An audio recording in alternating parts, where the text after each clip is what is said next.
Primero, muchas gracias tanto a Ongawa como a IAGUA por la organización del seminario. Muchas gracias por invitarme y muchas gracias a todos los presentes, a todas las personas que estáis viendo el seminario, que creo que por ahora es súper interesante.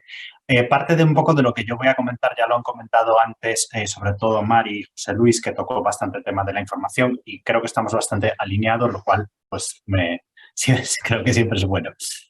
Vamos por el buen camino. Un poco el tema que quería tocar es desde mi experiencia, desde la visión que he tenido yo estos años trabajando, cómo el acceso a la información puede ser una barrera o no a la hora de cumplir y de avanzar hacia los ODS. Y para empezar, la primera pregunta que yo me hice cuando me plantearon participar aquí es, ¿realmente la falta de información es una barrera para avanzar de manera efectiva a los ODS? Yo creo que si estamos aquí es porque, y que José Luis ya lo dijo antes, es una barrera. Pero la pregunta cabe hacérsela, porque de alguna manera, claro, estamos avanzando hacia el cumplimiento de los ODS. Con información mejor o peor o sin información, pero se está avanzando. Y esta visión es conveniente no olvidarse de ella, porque muchas veces cuando trabajamos en implementación de sistemas de información nos tenemos que enfrentar a situaciones en las cuales no hay de una apuesta por sistemas de información o por generar datos porque las cosas se avanzan igual. Entonces, yo creo que son temas que conviene conocer y tener en cuenta y sobre todo falta un poquito de literatura sobre cómo, y un poco de información sobre cómo la información nos ayuda a avanzar y a hacer más eficientes y efectivas nuestras acciones. El hecho de que la información es clave y es una barrera, por contestar a la pregunta que yo mismo me hago, es que realmente gracias a la información sabemos que no vamos vamos por un camino mucho más lento del que necesitamos para llegar a las metas y además no estamos llegando todos y todas al mismo tiempo. O sea, estamos dejando a mucha gente atrás. Y eso es algo que en la propia resolución de Naciones Unidas de julio de 2017, donde se acordaron el marco de monitoreo de indicadores con sus pros y sus contras, ya se establecía. O sea, que realmente necesitamos datos, necesitamos los indicadores, pero tenemos que asegurar que eso nos ayuda a que nadie se quede atrás. Y eso requiere datos desglosados, de calidad, o sea, buenos datos accesibles, oportunos, o sea, que son los que necesitamos, y fiables. Y esto no es trivial que lo estemos teniendo. De hecho, sobre todo para la medición de los ODS, tenemos bastantes problemas con estos temas y muchos países no pueden informar correctamente.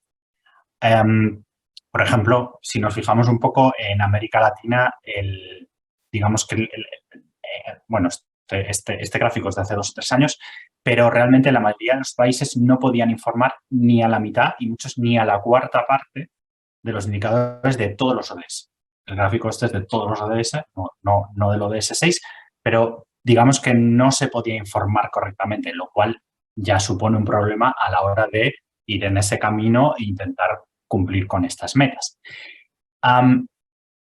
Y todo eso tiene que ver con la cantidad de la información. Pero en las barreras que nos impiden avanzar, a mí hay un tema que en mi experiencia, por lo menos personal, casi es más relevante que la cantidad, que es la calidad de la información. Esto ya lo decía Carl Sagan, me gusta mucho esa frase de que es importante distinguir entre cantidad y calidad de la información.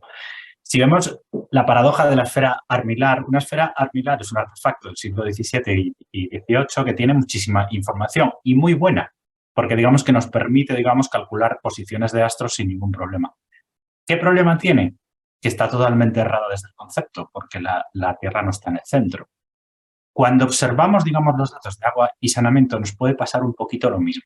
Que o bien podemos tener ciertos desenfoques, porque como decía Amar al principio, podemos estar viendo datos que son de una globalidad o de un país que nos ocultan totalmente el avanzar todos hacia una dirección y no dejar a nadie atrás, o bien estamos teniendo datos que tal vez no sean los que necesitamos para cambiar el paradigma y las cosas, que es un poco lo que decía José Luis antes cuando hablaba de los datos que se tienen censales a nivel nacional y los datos que un municipio necesita para hacer cambiar las cosas. No tienen nada que ver. Yo lo diré luego, pero ya lo adelanto ahora. Los indicadores de los ODS no sirven para cumplir los ODS. Entonces, eso es una cosa de la cual tenemos que ser conscientes a la hora de trabajar, digamos, en este sector con las instituciones con las que trabajemos, porque las instituciones normalmente nos van a pedir que les ayudemos a medir los ODS. Y eso puede hacer que no les ayudemos a cumplir los ODS.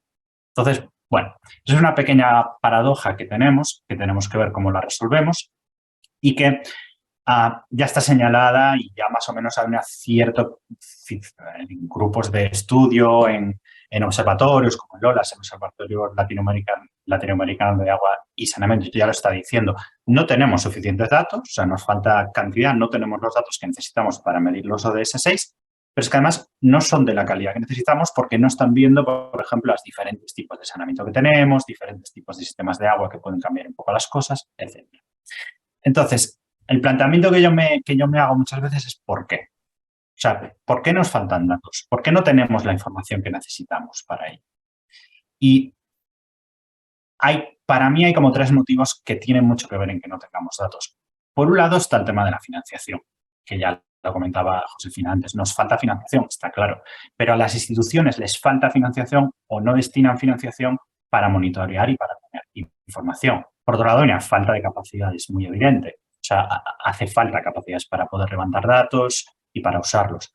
Y además, suele estar el problema de que las tecnologías y soluciones que hay para generar y procesar información no siempre son las adecuadas. Pero estos 3 problemas para mí no son el problema de base.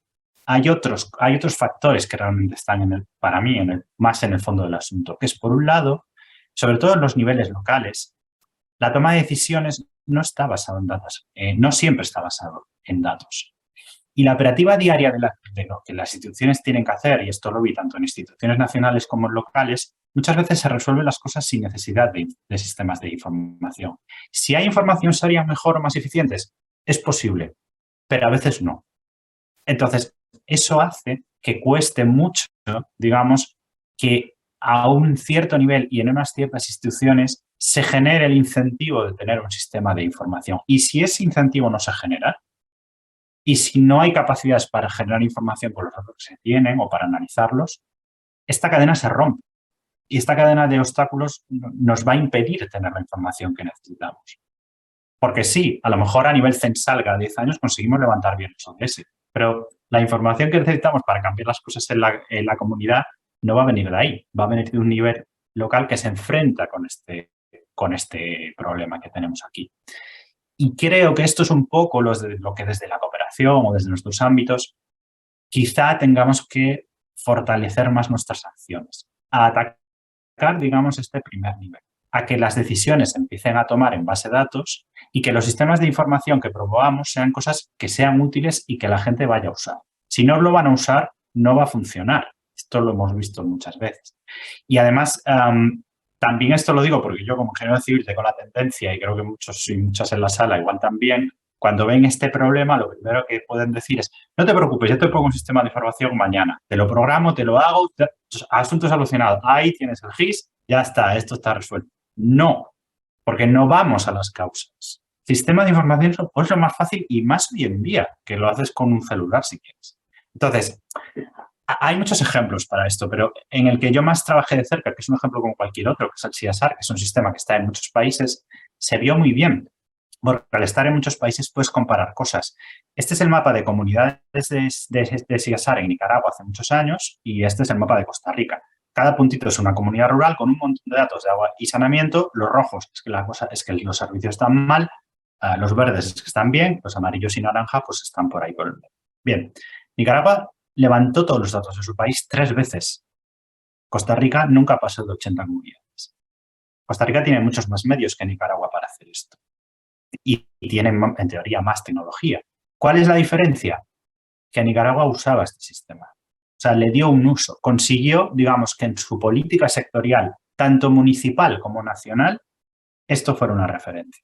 Entonces, en el momento que tú lo necesitas, tú lo haces, generas la información y podemos medir los ODS con información que no es de ODS, pero que es de servicio, que es a la postre más útil y nos puede dar mejores resultados. Costa Rica no ha podido informar de la misma manera porque no ha tenido, digamos, los mecanismos por otras razones que son más complejas de entrar ahora, ¿no? Pero esta comparación a mí creo que es interesante por eso, ¿no? Digamos que La superación de estos obstáculos que nos llevan a no tener la información que necesitamos, tanto en cantidad como en calidad, pasa, en mi opinión, o en mi sugerencia, por entender cómo se toman las decisiones, entender cómo se trabaja en la institución, que podamos ayudar a mejorar esas metodologías y procesos de trabajo que hay en cada casa, digamos, y eso, instalando, digamos, sistemas y metodologías que mejoren un poco las cosas, de manera natural conseguiremos que se genere información y datos. Y que nos enfrentemos a un mapa donde podamos tomar las decisiones que esa persona necesita tomar. Obviamente que el poder del mapa es muy alto. Si tú tienes un sistema de información ya montado, ves todos estos puntos rojos, obviamente eso te impacta y seguramente cambies tu política. Pero tenemos que conseguir anticiparnos un poquito a eso, porque eso pasa muy pocas veces, que el sistema de información llegue primero. Entonces, un poquito era la principal reflexión que yo quería comentar para superar esta situación, ¿no? Como dije antes, los indicadores de las ODS para mí pueden no ser la herramienta útil para cumplir los ODS. Hay herramientas más útiles, hay sistemas como el que vemos aquí de Perú, que tiene información. La verdad es que Perú en eso hizo un muy buen trabajo hace años, con incentivos, pero bueno, lo consiguió, y que tiene información muy a nivel de cada comunidad y cada municipio sabe lo que tiene que hacer. Otra cosa es que tengan dinero para hacerlo, pero sabe lo que tiene que hacer. Y que podamos llegar a las instituciones locales, que eso lo dijo Josefina antes muy bien, de si no conseguimos llegar a ellas va a ser muy difícil romper esa brecha, porque los datos tienen que venir de ahí, de las comunidades y de las instituciones locales. Hay algunos ejemplos interesantes que no voy a tener ahora tiempo porque creo que ya voy casi al límite de contar, pero tanto a nivel organizaciones no gubernamentales como a nivel ministerios hay ejemplos en varios países. Honduras, el trabajo que hace Water for People, por ejemplo, que yo lo conocí un poquito más de cerca que otros, y es muy bueno porque trabaja con los técnicos municipales, lleva ya muchos años con ellos en varios municipios, asegurando que trabajan con información y que eso les agiliza los procesos y que hacen mejores inversiones, que luego no tienen que reinvertir en obra porque las cosas se van manteniendo sostenibles con el tiempo gracias a la información. Está consiguiendo bastantes buenos resultados, es a nivel muy micro, pero está consiguiendo resultados. Y Colombia, con CSR, unido con otros sistemas que tiene, que los vinculó bastante bien, está haciendo cosas parecidas, fortaleciendo a técnicos tanto locales como regionales, con los planes departamentales, y las cosas están funcionando más o menos bien. Bueno, como ejemplos que podéis buscar un poco por ahí, ¿no? Ya por acabar, todo esto, o sea, más o menos he tocado el punto de por dónde creo que hay que atacar, que se genere información. Obviamente que esa información tratemos de que nos ayude a no dejar a nadie atrás, claro. O sea, a nivel macro nacional es casi imposible no dejar a nadie atrás. A nivel micro también tenemos que tener eso en cuenta. Muchos sistemas de información, y esto también vuelvo a la paradoja del ingeniero, normalmente el ingeniero como yo quiere la válvula como está y la tubería si es roja o verde. Y al final eso está muy bien, pero no es suficiente para atacar el problema de los servicios, que pasa por saber cómo están gobernados localmente, si las juntas de agua que hay en cada sitio están funcionando bien o no, si están representados todos los grupos de población, mujeres, hombres, minorías, etcétera, etcétera. Si se está operando y manteniendo los servicios bien, cómo podemos medir la sostenibilidad, porque eso es clave. O sea, los ODS aquí, no, sí, los ODS son de sostenibilidad, no hay ningún indicador de sostenibilidad. Entonces, eso tenemos que tenerlo en cuenta de alguna manera. Y una cosa súper importante, si trabajamos en sectores rurales, en los urbanos quizá no tanto, pero en los rurales sí, cómo monitorear la asistencia técnica que se tiene que dar a las comunidades. Que eso no lo está monitoreando casi nadie y es fundamental, porque no dejar a nadie atrás implica monitorear y conocer los datos del que tiene que apoyar que no se deja a nadie atrás, que muchas veces son los municipios o el nivel más cercano. Y eso tenemos que evaluar. Y es complicado porque ellos no quieren ser evaluados, en mi experiencia. Entonces, ahí hay todo un trabajo que tenemos que intentar hacer, ¿no? Y ya esta es la última diapositiva, perdón. Algunas lecciones durante todos estos años, intentar, digamos, que se vean las fortalezas de construir la información de manera colectiva, como que tener información agiliza y hace más efectiva y eficiente nuestras inversiones, dotar de capacidades y pensar que cuanta más información abierta tengamos y compartida, mejores soluciones se nos ocurrirán a todos y a todas, lo cual no es poca cosa. Y con esto ya acabé. Perdón por extenderme un par de minutos de los 10 y muchas gracias y luego en el debate continuaremos hablando.